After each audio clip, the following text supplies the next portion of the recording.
Баршаңызға қайырлы күн. Бүгін осындай үй жағдайында өте дәмді, керемет болып шығатын доне жасайтын боламын. Менімен бірге соңына дейін болыңыздар. Барлық керек ингредиенттерді описаниеге жазып қалдыратын боламын.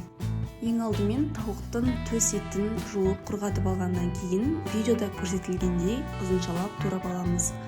Одан кейін үйде бар дәмдеуіштермен маринадтап кемінде 20 минут қойып қою керек.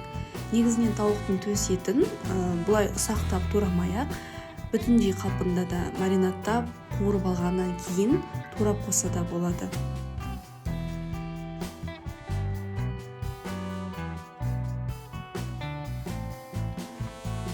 Бұл жерде мен дәмдеуіштерден паприка, қара бұрыш, құрғақ сарымсақ, кориандр, тұз және кристалл тұзын қолдандым, және де аз мөлшерде сұйық майды қостым. Мен бұл жерде барлық дәмдеуіштерді көз мөлшерімен қостым. Енді өзіңіз қалауыңыз бойынша қоссаңыз болады. Одан кейін қасықпен немесе қолмен араластырып маринадтап қойып қоямыз.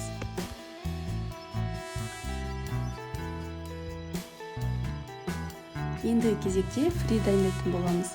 Картошкаларды жуып алғаннан кейін осылай фридің пішінінде турап аламыз және салқын суға 20 минутқа бір қасықтай тұз қосып салып қоямыз.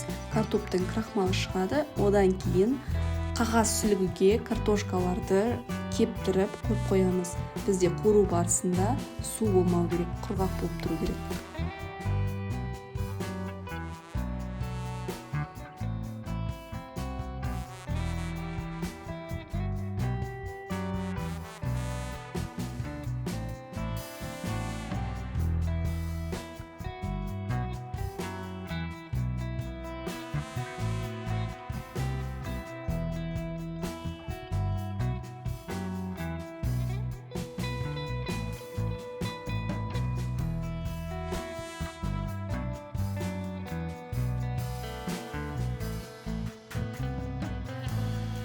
Енді табаға майды қыздырып, тауықтың етін қуырып аламыз.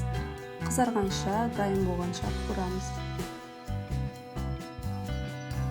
Екінші табаға да керек мөлшерде сұйық майды құйып, қызғаннан кейін фриді қуырып аламыз.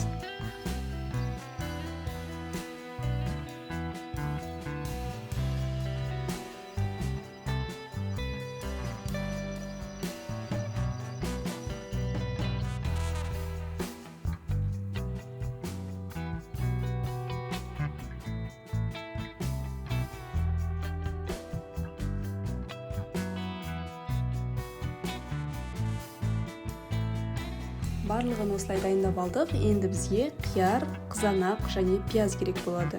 Мен оларды тураған видеом түспей қалыпты, жартылай сақиналап тура берсеңіз болады.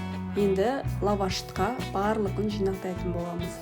Бізге соус ретінде кетчуп пен майонезді ғана қолдандым. Осылай дайындап алған ингредиенттерді лаваштың ішіне салып, тығыздап орап аламыз. Содан кейін қызып тұрған құрғақ табаға салып, қыздырып аламыз. Осымен бізде донер дайын болды. Өте дәмді болып шығады. Үй жағдайында өзіңізге ұнайтындай керек мөлшерде жасап алып, жей берсеңіз болады.